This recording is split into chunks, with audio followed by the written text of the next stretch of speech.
Hi, Melita. How Checking. you doing? Okay. Hi, Melita. Hi, Alessandro. Bye bye. Hi, Alessandro. Hi, Hi. David. Hi hi.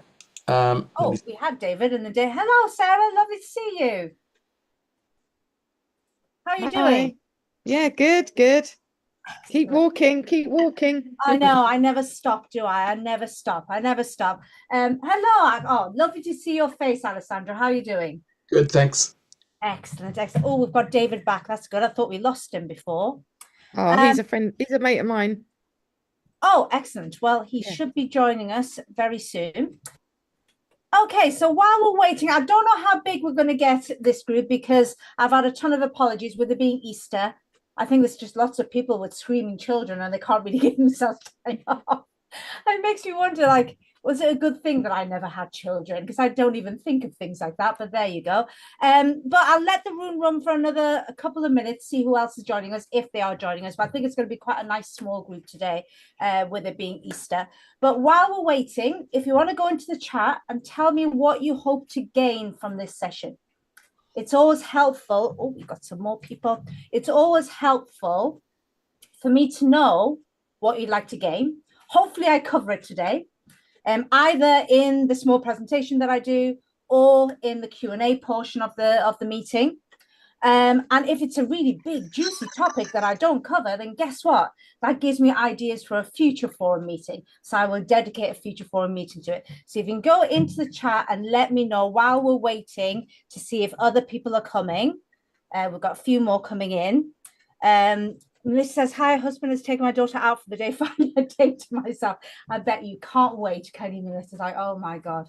Yes, yes. I was told that I will never know what tiredness truly is because I never had children. That's what I was told. It's like you never truly understand tiredness until you have kids. So I was like, okay, I never will experience that then. Welcome, David. Lovely to see you. I think it's your first time, David. So welcome. We're just waiting to see who else is going to join us. So what I've asked everyone to do, David, is just go into the chat and tell me what you want to gain from today's session. So that gives me an idea of what people are expecting. Hello, Antonia. How are you doing? Thank you for joining us. So Antonia, if you can just go into the chat and let me know what you hope to gain from today's session, and that will help me. We'll be starting in about a minute's time, so I won't be waiting for much longer. But just go into the chat, and if you can let me know what you hope to gain from the session, and it just means I can help. I joined the group today because of constant nagging from Sarah. Oh, Sarah's good at nagging, isn't she? Thank you, Sarah, for nagging on my behalf. David's are literally interested in the 6 things that make an inspiring book. Clarity of top reasons people are attracted to when writing first in. So I don't know what you mean by that, Sarah. People are attracted to Inspo, what? sorry. Oh, inspire. Yes, okay. And same here, David. Okay, Kay, lovely to see you, Kay. I think it's the first time I'm seeing you this year, right? I haven't actually seen you at all this year. I think it was sometime in November or December I last saw you, but lovely to see your face and welcome to the forum. Alessandra says inspiration on themes, titles, how personal to make the book. Ooh, that's a very good one, Alessandra. Oh, hello, Melita's fur baby. Yeah, I've lost one I've got baby, to got this acknowledge one. fur babies whenever I see them on the screen. Hello, who's this? This is Isla. Hello, Isla. Hi. Oh, look at that face. Okay, I need to stop because otherwise that's all I'll do for the next hour is just talk about your dog. Okay, so let's get started. There may be a few more joining us, but they will come as and when they do. Okay, so let me just start sharing my screen first of all. I'm not sure if everyone can see me. Oops. Yes, we can see you. And we Oh, can hear thank you you. as well. Oh, thank you. It's been a while. We can see you and hear you. Don't worry. We can see you and hear you, Antonia. So don't worry about that. Okay, Thank so you. I'm going to start sharing my screen. So can you all see this? Can I get a thumbs up just so I know that people... Excellent. Okay, so let me start this first of all. Okay, so first of all, welcome to the Thought Leader Author Forum. We've got a couple of people who've been here before, and we've also got some new faces. So welcome to the Thought Leader Author Forum. So this is the structure the forum takes. The people who've been here before will know this. We have 2 parts. we have first part, which is we talk about the topic of the day. So today is the 6 secrets to creating an inspiring book. This is where I talk for about 10 to 15 minutes. It's not usually long. And I give you my understanding and my input and my experience on what are the 6 secrets to create an inspiring book. Okay. And then part 2, this is the fun bit. This is my favorite bit. This is when I hand over to you.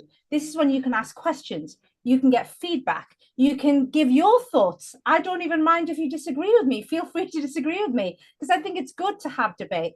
This is the time where you can really ask the questions and get the feedback that you want so you get the most you can from this session. That's why I always ask people to put into the chat what they want to gain from it, okay? And also, you will receive a workbook tomorrow morning. My assistant will send this out. So if you feel like scribbling things down, feel free to do so, but you don't have to. Just so you're aware, you don't have to scribble things down. You will get this workbook sent out to you via email tomorrow morning from my assistant, which goes through the things that I will discuss today. And you will also get a link where you can pick one of these 4 amazing causes. And we, as the vegan publisher, will donate to one of these causes on your behalf to thank you for attending the forum. So do make sure you do click on that link and make your choice. It really helps us to see what our audience, where our audience wants us to concentrate on when it comes to our giving. So you'll get this link with the workbook tomorrow morning via email. Okay, so what makes a book inspiring? Well, I thought I would put a poll up earlier this week and find out from my network. So I asked, what is the most inspiring element in nonfiction books that makes them an inspiring read? Okay. This is really interesting because practical advice came 43%, so the highest, followed reasonably closely by stories. Then you had passion, and then you had other, which is a few other different ideas that people had. I ran this poll about 6 months ago, and stories won then, and practical advice was second. So this is quite interesting. It shows me that my network maybe they're probably seeing my posts and learning from me, which is actually quite good. Most people do say stories. They don't say practical advice. So I was quite pleased to see that running this poll a second time 6 months later, a lot of my network have cottoned on and they're going, oh, I know what it is. It's practical advice. So we've actually got 43% instead practical advice. The reality is, and this might, if you're not part of my network or haven't been part of my network for very long, you might find that surprising. You might think, no, stories are inspiring. Stories are inspiring. I'm not saying you shouldn't have stories in your book. You absolutely should have stories in your book. Some of the best books are entirely story driven. So there's nothing wrong with using stories. In fact, I advocate using stories. However, stories that don't have any practical advice means all you're doing is inspiring somebody in the moment, and then they put the book down and they carry on with their lives. True inspiration is when someone is not only inspired in the moment, but that inspiration almost compels them to do something different in their lives. So there's a change. That's real inspiration. We've all watched inspiring movies. We don't really implement much of it. We tend to just get on with our lives and just say, oh, that was a great movie. And it made you feel good in that moment. And there's nothing wrong with feeling good in the moment. That's all great. But true inspiration is when something has changed you. It changes the way you see something or changes the way you do something. Do is probably the most important. So this is the secret. This is your 6 secrets. And if you've ever done any kind of teaching program or teaching course, then you may have already seen this at some point. All teachers learn this. Sadly, not all teachers teach it, annoyingly. Because if all teachers did this, then we would you will remember every single teacher that we had at school as wonderful teachers. And yet I'm pretty sure every single one of you will remember one teacher who was terrible, that you really, really didn't like, and they didn't inspire you at all. And then you also remember a favorite teacher who really inspired you and helped you. All teachers learn this, but sadly not all teachers use this. This is Bloom's revised taxonomy of learning. And what this shows, this is nothing new, by the way. This has been around for decades. But what this shows is how people learn. Okay? This actually shows how people learn. So if you look at the 6, if you start at the bottom, the first part of learning is remembering facts. Sadly, the bad teachers, they sit there.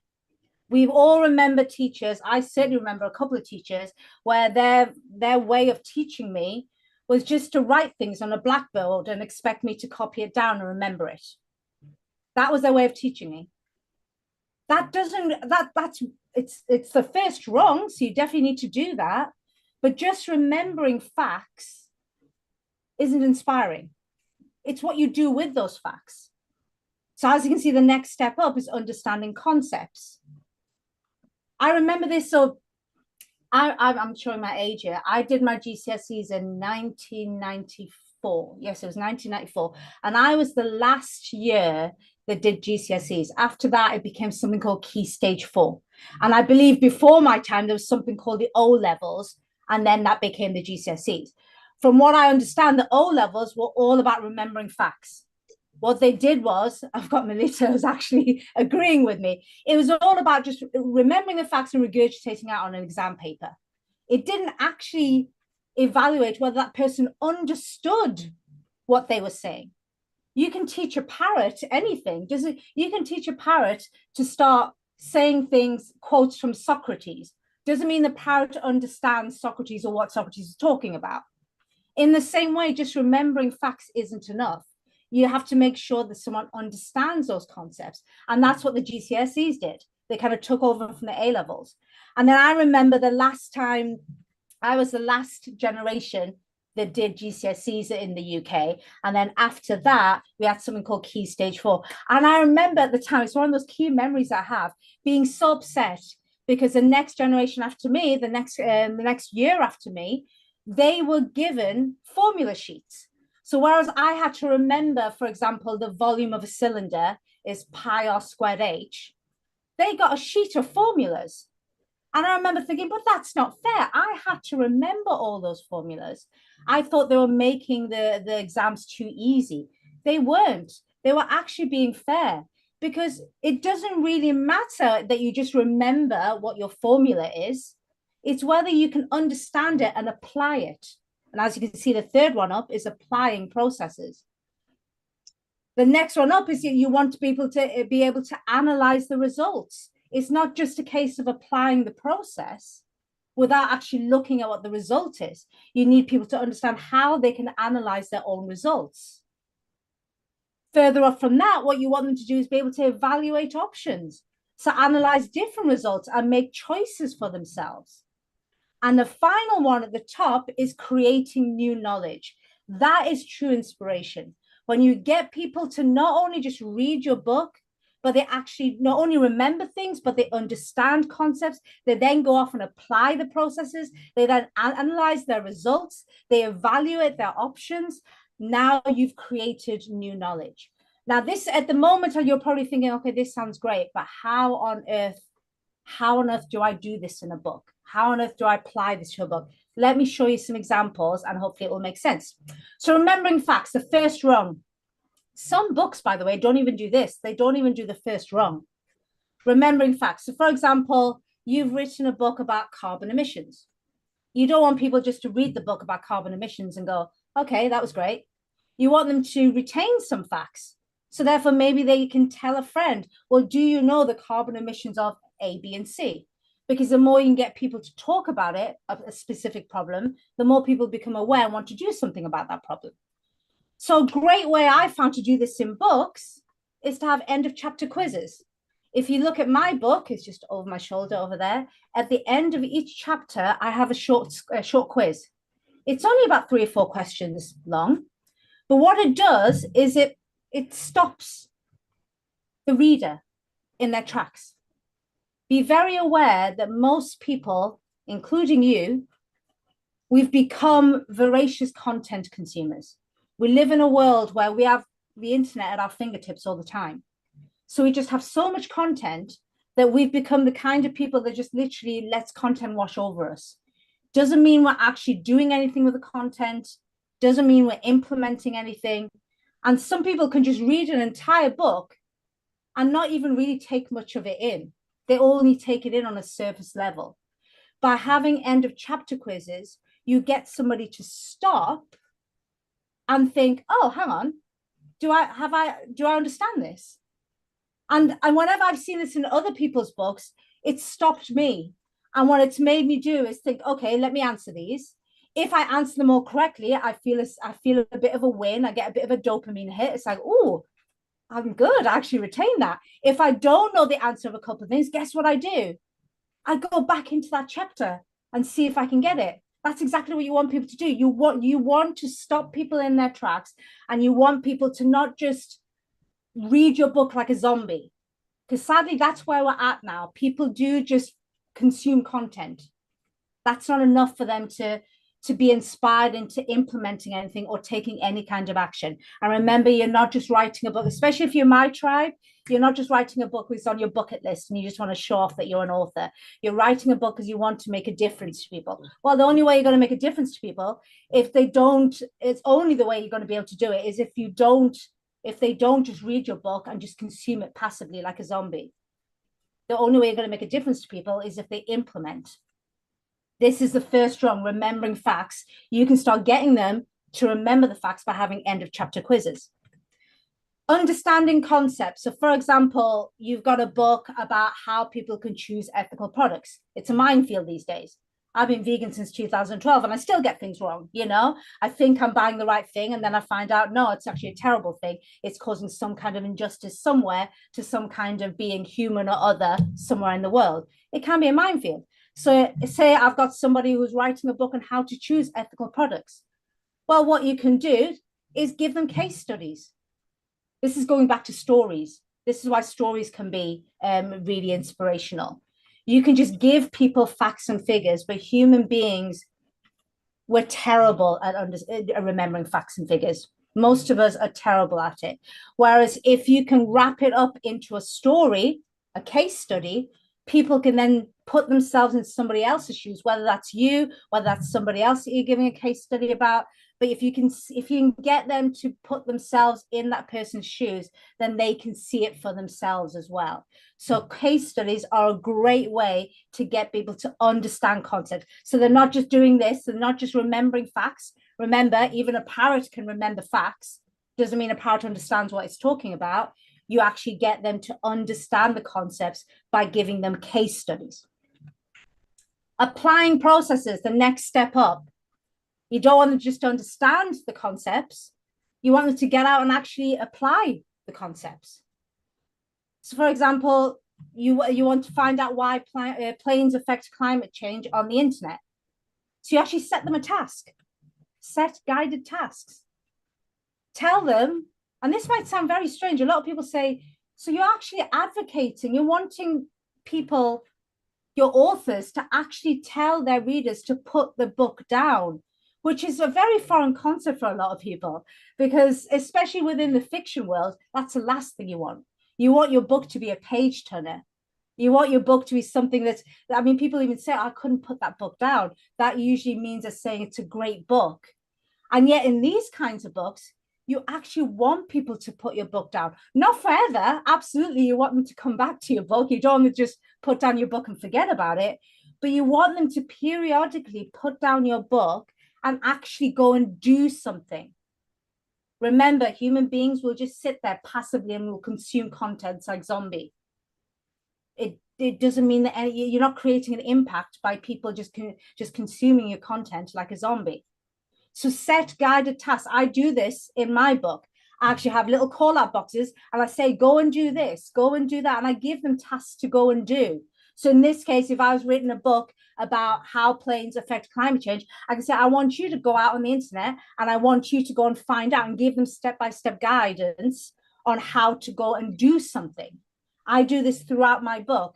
I get people to go to my website, to download things, to fill out forms. I get them to do things, to actually implement, get them into that habit of putting my book down and actually implementing what I've just told them. Okay? Analyzing results. So an example could be, this is something I do with my clients. Gather information from competitor books and note their approach. So this is something I do for my clients. I get my clients to do. So my clients will be writing in a particular topic. I will say, okay, what we need to do is you need to go and find 3 to 5 books that have already been written about your topic or around your topic. It may not be exactly, but around your topic. Go and find them. I then give them guidance on how to go and do the research, and I get them to go and analyze the results.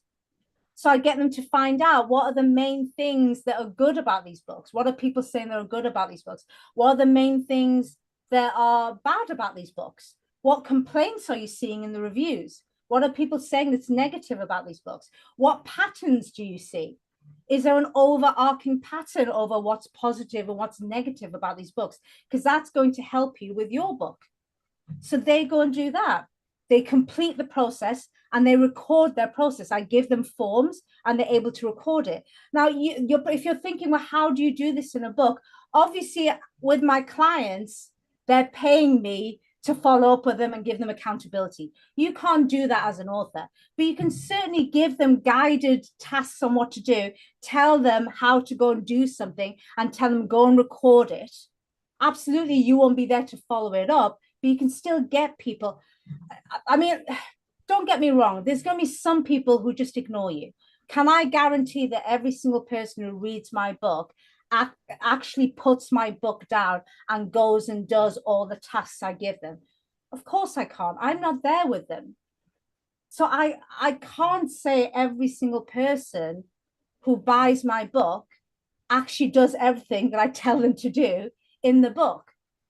But you want to give people the chance to do it. That's the main thing. If someone wants to ignore you, they're going to ignore you. If someone is going to read your book passively and ultimately not take much in, or even if they take a lot in, but they don't actually implement anything, there's nothing you can do. You're only a human being. There's only so much you can do.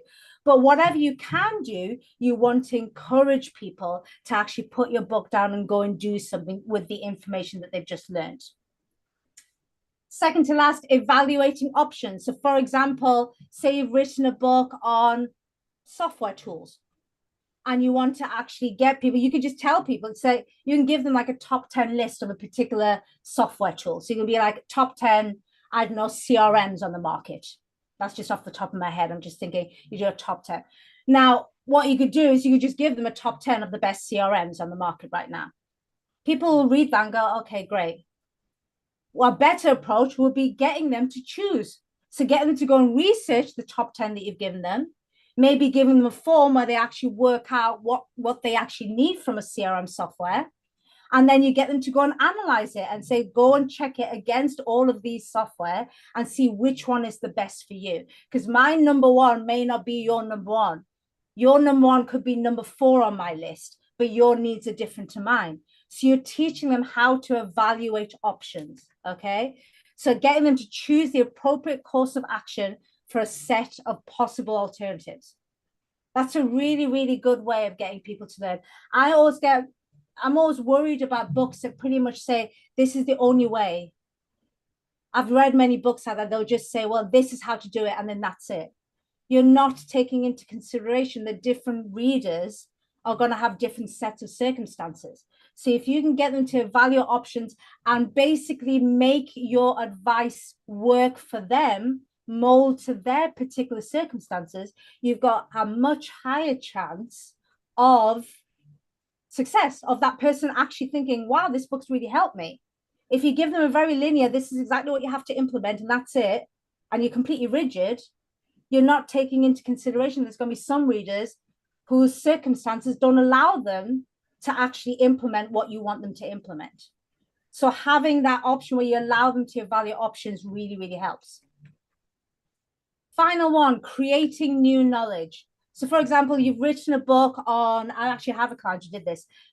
He wrote his book on how, well, he's an international speaker and he gets asked by lots of people, how did you get into it? I'd love to be a speaker, but I don't know how to start. So he's written a book on how to get good at speaking. And one of the key ways he does it is like, you've got to get used to actually creating videos of yourself and delivering live presentations, editing the footage, seeing what's good about it, watching yourself, how you speak and improving yourself. So for example, he could just basically say, this is what you need to do. But he didn't do that. He actually set them tasks and say, I want you to go and plan a video, work out exactly what you're going to say, create the speech. and I want you to video yourself and deliver the live presentation. And then he gave tips on how to edit the footage. Once someone did that task, not only do they know a great structure of how to speak, the beginning, the middle, the end of how to make a great speech, they also learned how to do it live in a live presentation. See, because the problem with video is you can just cut yourself, you can make mistakes, but you're not allowed to really make mistakes on stage. So you've got to learn how to deliver in one go without having to take lots of takes. And then you also learned how to edit footage as well, which is a great skill to have, because sometimes people may record you when you're speaking, but they just give you the live footage and there's loads of noise and things you need to cut out. You now have the skill of how to do rudimentary editing of video footage. When someone does that, by the end of it, they feel amazing. Like, oh my God, I now know how to structure a speech. I know how to deliver it live without messing up in the middle. And I even know how to edit footage. You've now just created new knowledge for them. That person walks away from your book thinking, I've done so much. All this stuff I wouldn't have been able to do without this book. This is lasting inspiration. This is what makes people feel. So combining a range of skills together. So as you saw, combining different skills, and that allows you to create new knowledge and skills for that person. Okay. So like I said, you don't have to write this down. You can if you wish, but you will get this via email tomorrow from my assistant. It'll be in the workbook. But try and see how many of these you can utilize in your book. This is something that, like I said, all teachers learn this in teacher training. Well, they do in the UK anyway, and I assume they do it in most other countries. And yet, this is something that most of us, if we've not done teacher training, we don't know. But always remember, with non-fiction books designed for thought leadership, designed for personal branding, people read these books because they want help to do something. So you are kind of teaching them. Even if your book isn't an outright self-help or a how-to book, you still are teaching them. So having this in mind, having this framework, this Bloom's Revised Taxonomy of Learning in mind, allows you to be that great teacher. Always, when you're writing a book, I want you to imagine your favorite teacher at school. If you have to close your eyes to remember them, feel free to do so. But remember your favorite teacher at school. I absolutely guarantee you, it wasn't the person that just wrote things on a blackboard and or just got you to read your textbook and then set you a test at the end of the week and you had to remember stuff. That's just the first rung. I bet your favorite teacher is the one who brought something to life for you. Whether it's through telling stories, whether it's getting you in the lab and doing tests, you're analyzing results, you're evaluating options. I bet that was your favorite teacher, because it made whatever subject they taught, it made it fun and it brought it to life. This is how you bring your book, the teachings in your book, this is how you bring it to life, okay? So let me just come out of this.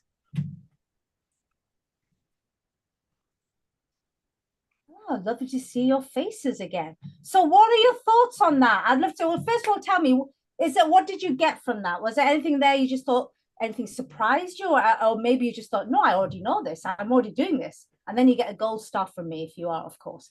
But tell me your thoughts. What are you thinking? Have I stunned you all into silence? I just got a really good structure. Yeah. A sort of inspiring structure to think about. Yeah, it helps.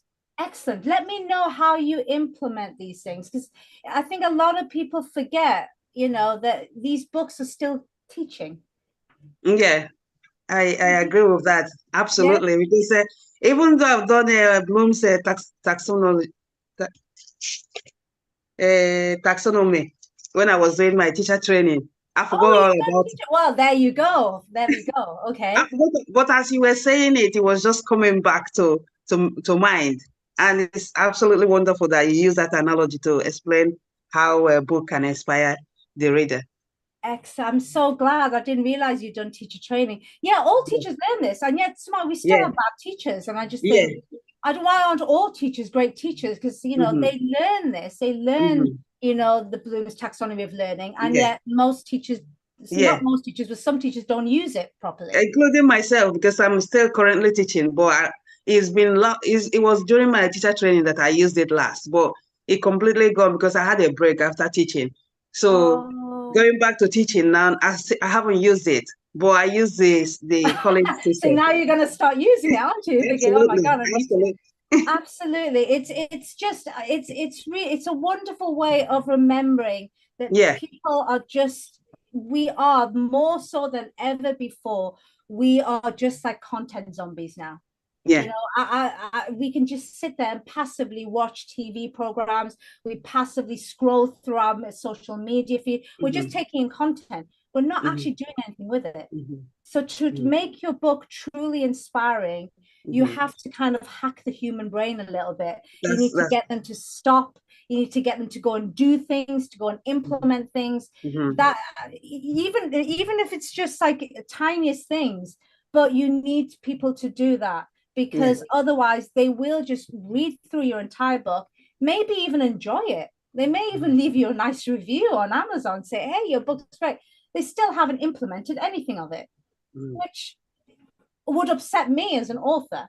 Perhaps if all I wanted to do was just sell loads of books, then I really wouldn't care whether people actually implemented my information or not. But the whole point of what I do and what my clients do is that we're not writing books for the sake of writing books. We're writing books that make an impact. Well, how on earth can your book make an impact if people are just passively reading it, however good the information is, but they're not implementing it?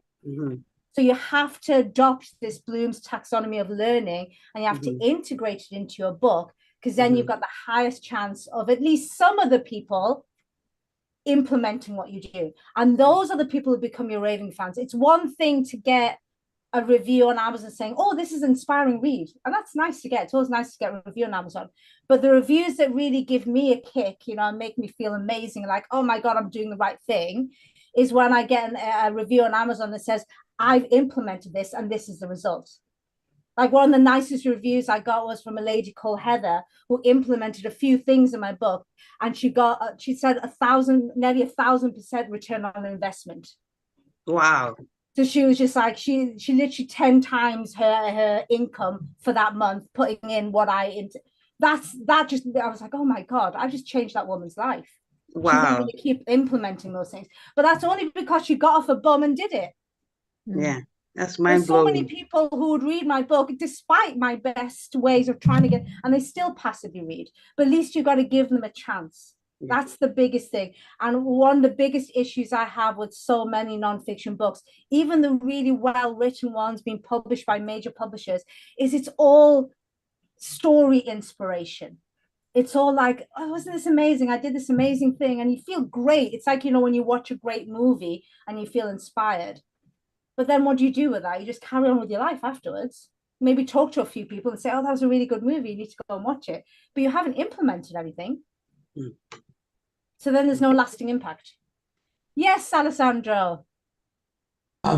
You were talking about at the end of the chapters that you put quizzes, which I don't think I've seen that in any books, but I've seen like a summary of the chapter, which I quite like in some books.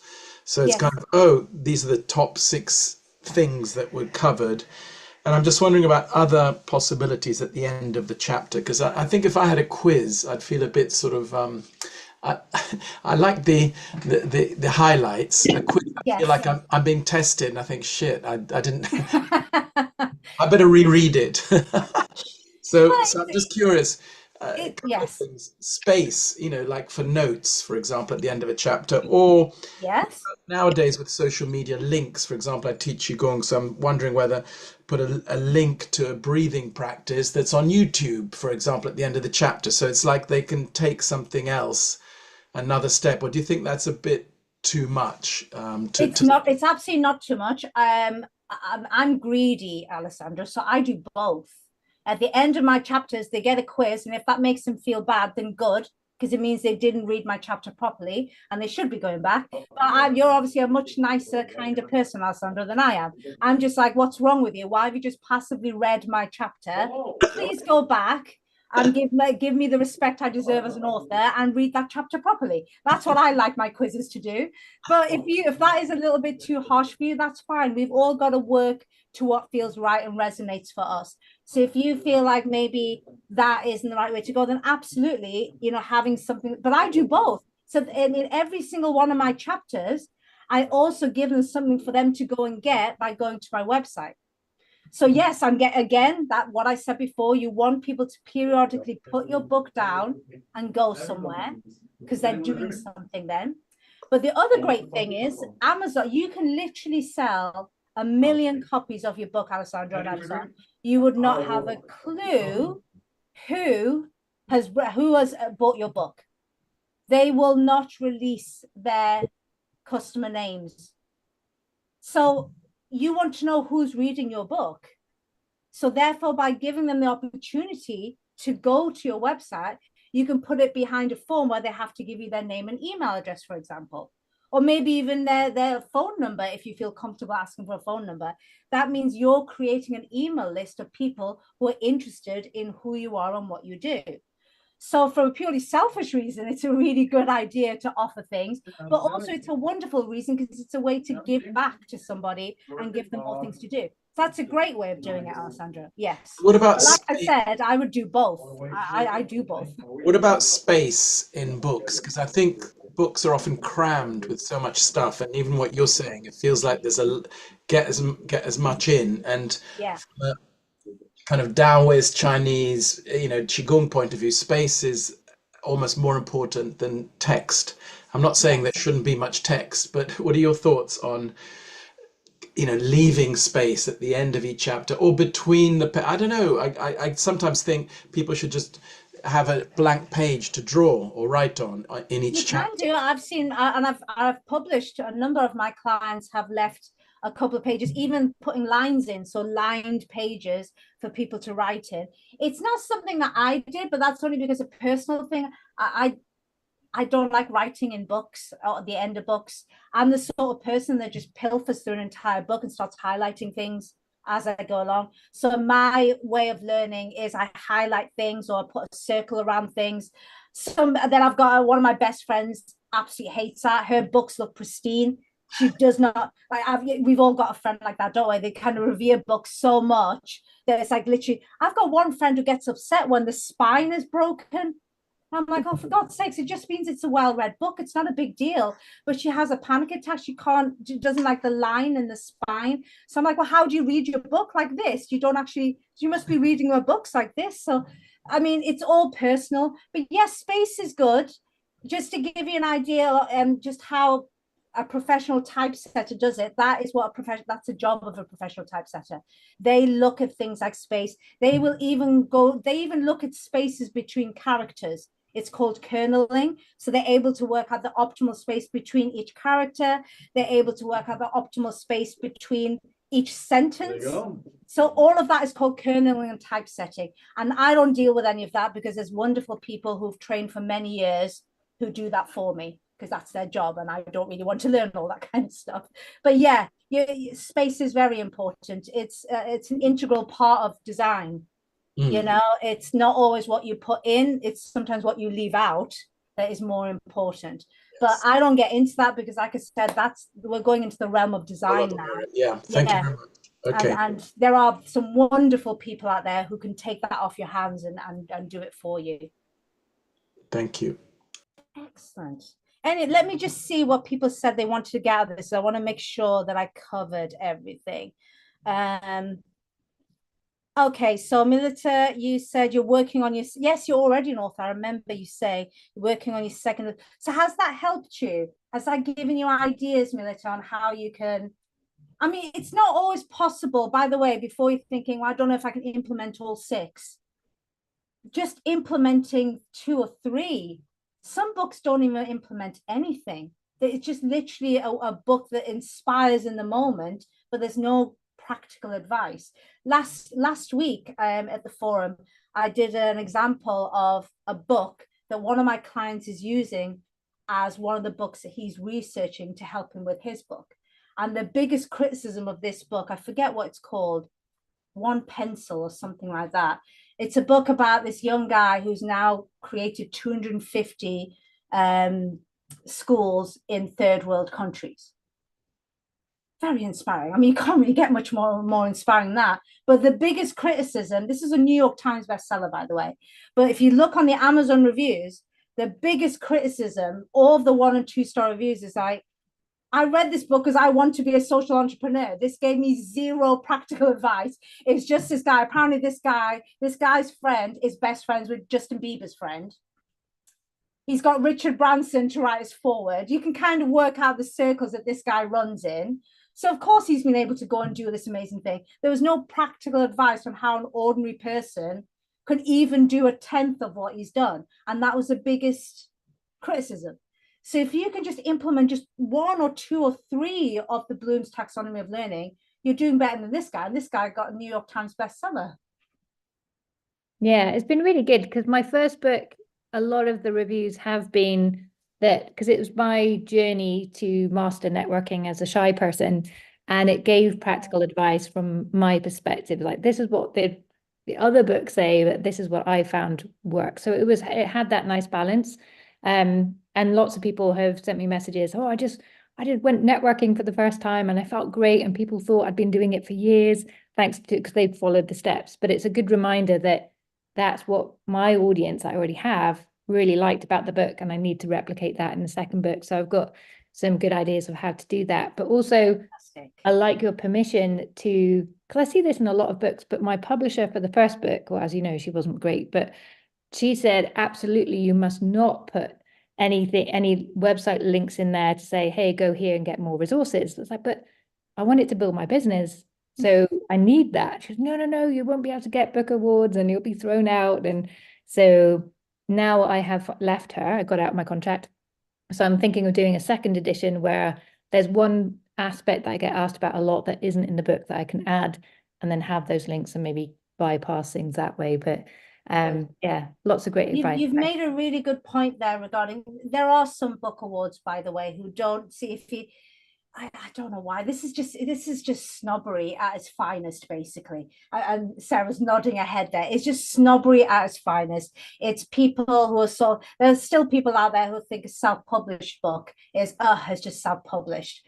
And I'm just thinking, surely yes, there's a lot of self-published rubbish out there.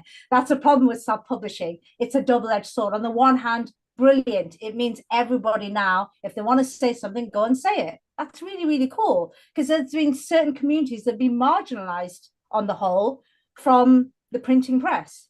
So therefore it's good. On the other side, every person and their dog is now printing a book. So you do have varying levels of quality. So absolutely, it's a double-edged sword. But I do think it's just snobbery, because I always just think, well, I just watched a documentary a couple of weeks ago. I think it was on Amazon Prime. No, it wasn't on Netflix. I think it was on Amazon Prime.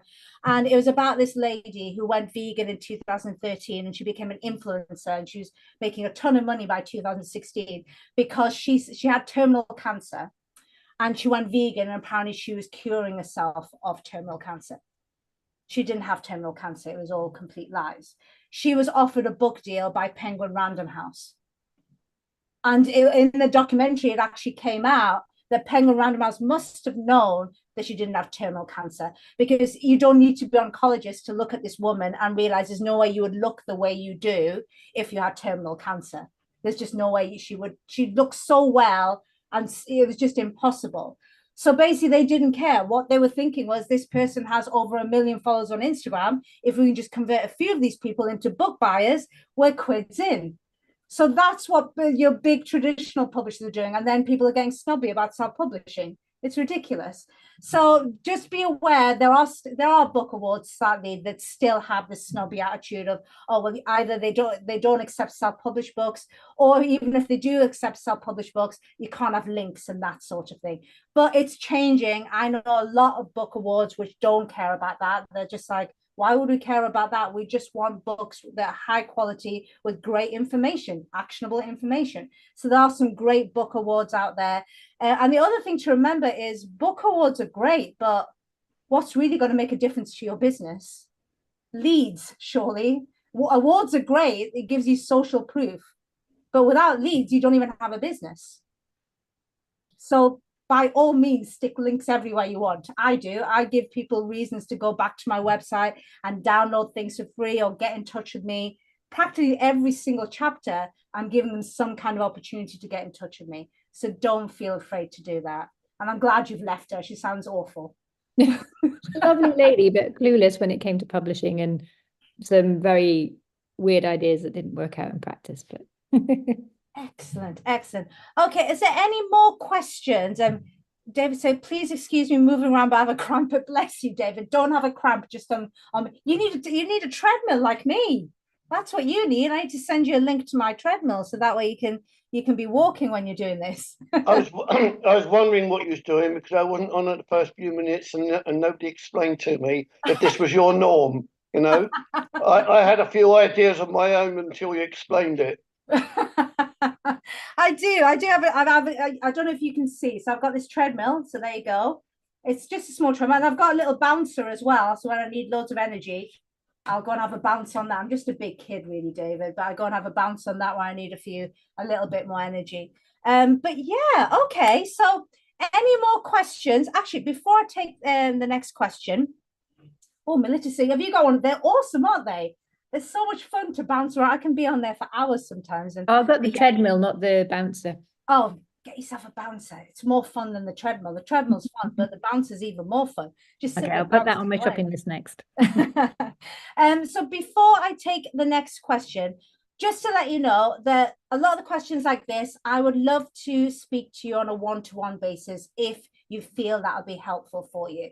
So let me just show you how to do that. In fact, let me put the link in the chat now. If you do want to book a chat with me, because there's only so much time I've got today. But it means if you have a one-to-one chat with me, I can really go into what you're struggling with, what I can help with, and just get you unstuck basically. So let me just go back to my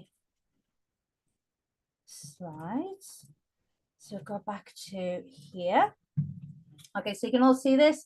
Okay, so this is, just a small section of my Hall of Fame. So this is the kind of thing that I'm really expecting from my clients. It's not really writing, as I said, I sound like a broken record, but I'm not helping people write books for the sake of writing books or because it's on their bucket list. I'm really helping people get their cause and mission out there in a big way. So whether that's being featured in papers, whether that's being featured on nationwide TV, whether that's working with, influential influencers, that's the whole point of influencers, whatever it is, it's getting your mission, your brand, your cause out into the world in a big way.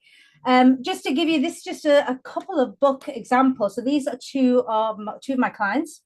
So the one on the left, Captain John Lovato, wonderful gentleman. As you can see from this 5-star review, I've already implemented a few of the ideas on my first shift after reading it. His book is about, well, as you see, fix your firehouse, how to run a firehouse correctly.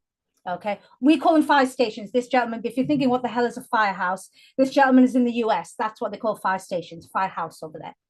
Fix your fire station would be for us. That's the kind of review you want.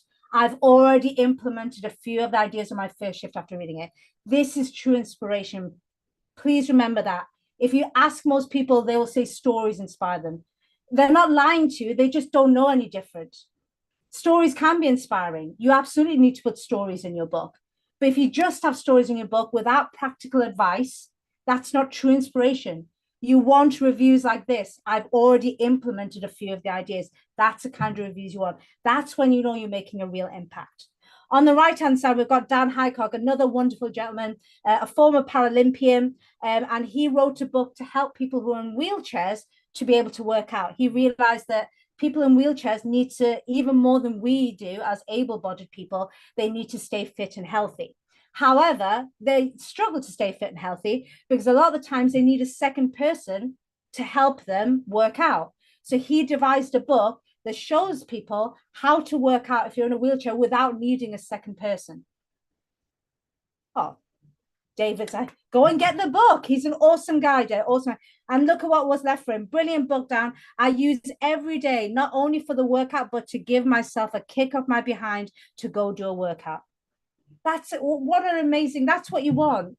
You want someone saying, I'm using this every day. I've implemented. That's what you want from your book. That's when you know that you've really done your job as an author. You haven't just inspired somebody in the moment. You've actually made a change in their lives. They're actually doing something different now because of your book. And that's by following the Bloom's taxonomy of learning. Both these gentlemen use as much of the Bloom's taxonomy of learning as they possibly could in their book. And that is why they are getting these kinds of reviews. And that's what we can discuss for you. If you want to get on a one-to-one with me, we can discuss how you implement Bloom's taxonomy of learning for your book. Okay. So this is what we can discuss. This is the thought leader ecosystem. This is kind of what I take out my clients through. I take them through this plan. I take them through the plan and write section. I take them through editing, design, and publishing. And we even do post-publishing, marketing, and PR. We can do all of this for you. Not all my clients need all of this, because some are one or two of it they may already have in hand, but you do need to have all three in place. Whenever I've seen an author who then complains to me that their book hasn't done what they wanted it to do, is because one or more of these things were missing. They either didn't think of the marketing and PR until it was too late, they published their book. They didn't really think about editing, design, and publishing, and it's done to a very low standard, which affects their credibility, or they didn't plan and write the book correctly. You have to plan and write the book correctly for thought leadership. This isn't just writing for the sake of writing. You're writing with a true purpose here. So if you want to join me on a one-to-one, this is what we discuss. It's in 3 stages. Part 1, we look at your book ideas. We discuss whether thought leadership is right for you. It's not always right for everybody, and there's nothing wrong with that, but we'll discuss and we'll figure out whether it's right for you. Part 2, if you do decide that thought leadership is right for you, we will look at what process is going to get you there. And then part 3, only if what we've discussed in part 1 and part 2 fit, and I feel that the thought leader ecosystem, my program, can help you. At that point, I will show you the program. We can go through how long it takes, how much it costs, etc., etc. So, and also we thank you for booking a thought leader strategy call by giving you the option to pick one of these amazing causes, and we will donate on your behalf. So let me actually, while I'm here, I'll just show you how to book this. So in the link that I've given you in the chat, you should see this. Do watch this video because you'll just go through what we're going to go through. And then just to let you know, I always keep my Thursdays free just for you special people who came to the forum with me. So I always keep my Thursdays free. So if you ever want to book a call, you've got some time, as you can see, tomorrow, and I've got a few more slots the following Thursday. You know how this works. You just literally, there you go. You know how this works. You just put in your details. Let me know what you do, because that'll give me an idea where you'd like to be in 6 to 12 months, and give me an idea of when you're looking to become an author. And just go through and then book some time in with me. So I'll be looking forward to seeing some of you. Okay. Is there a cost for a one? Of course not, David. I mean, if you're still there 6 hours later, yeah, I will charge you. But, you know, otherwise, no, of course not. I'm not going to charge you just for initial chat to see if we can work together. So, yes, just click on the link now, David, if you can see it in the chat, and book some time with me. I'd love to speak to you. Okay. More questions. Anybody else? Let me just quickly go through the chat and see if I missed anything. So, oh, David, we lost David because he managed to double book. He's so busy, David. Yeah, I've been trying to get him into a forum for months now. Sarah, you said clarity. Do you feel you have clarity now? Does that make? Because I always think when people say like you need to make your book inspiring, and I'm like, that's so wishy-washy. What the hell is inspiring? It's different things to different people. Whereas this is much more solid. It's like if you implement just a few of the parts of the Bloom's taxonomy of learning, like I said, you can't force every single one of your reader to do everything you ask them to do. You can't do that.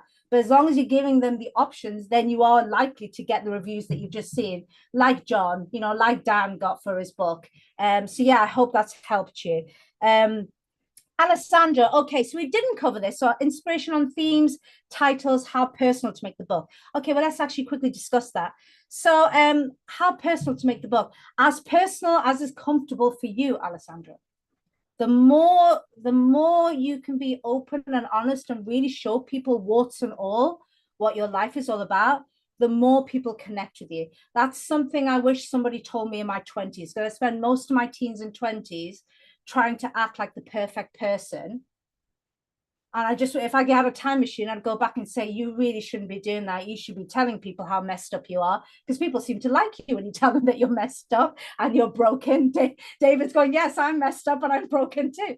Yeah. I'm pardon the pun, being a book publisher, but I'm like an open book now. I openly tell people the fact that I was homeless when I was 21, 22 years old, the fact that I had an amphetamine addiction problem. I'm very open. I tell people everything in my book. Now, am I saying that you put everything on the line the way I do? Absolutely not. But it's up to you. But as much as you can would be the best advice I can give you. You don't want to get to a stage, if you feel uncomfortable opening up about everything, then that's not good for you. It's a bit like somebody, a well-meaning friend wanting to help you, but prying too much, you're not ready to talk. That can actually do you more harm than good.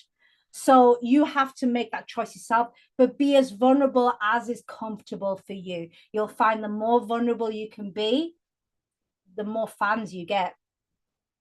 And like I said, I wish I knew this in my 20s, because I wouldn't have spent so much time trying to hide everything about myself.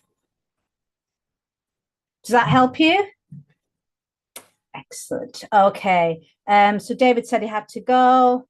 I hope your leg is okay now, David. Okay, I think that's all the questions and feedback. Anything else? We only got a couple. Well, actually, we've gone way past, but I've got a few more minutes before my next call.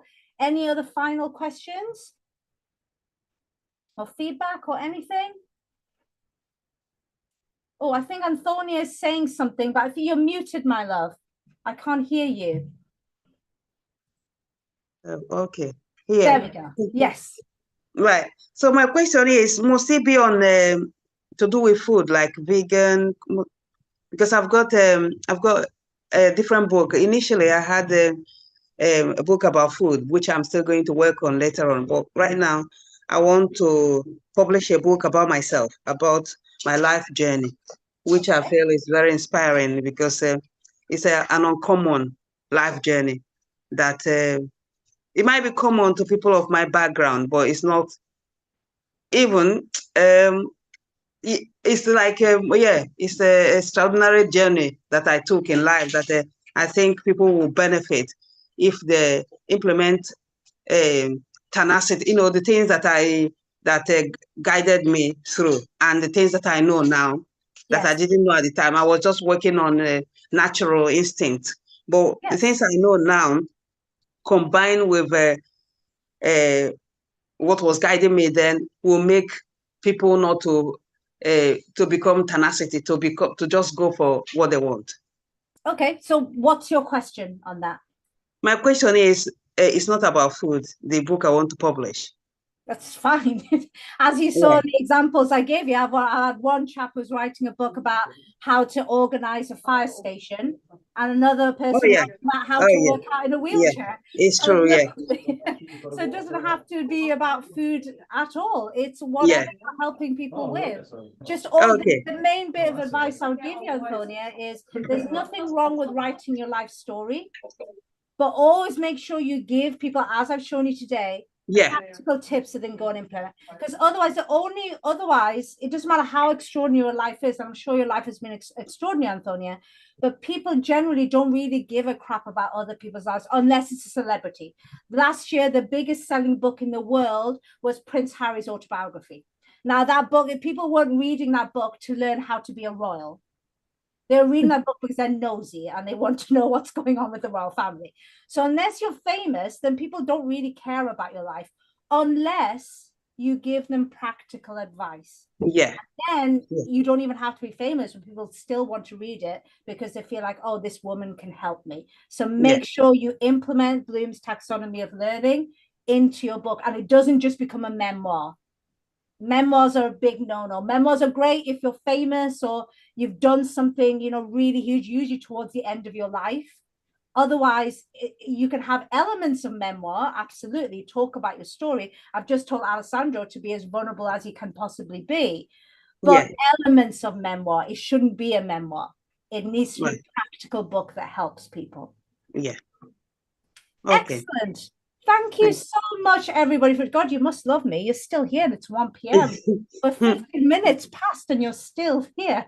Thank you. Yeah. But thank you so much for joining me. And hopefully I'll see a couple of you in a one-to-one session so I can really help you get stuck with your book. But lovely for joining me. And I will see you hopefully next week at another forum. Thank you. Thank you. Bye. Thanks, Bye for now. Natalie. Bye.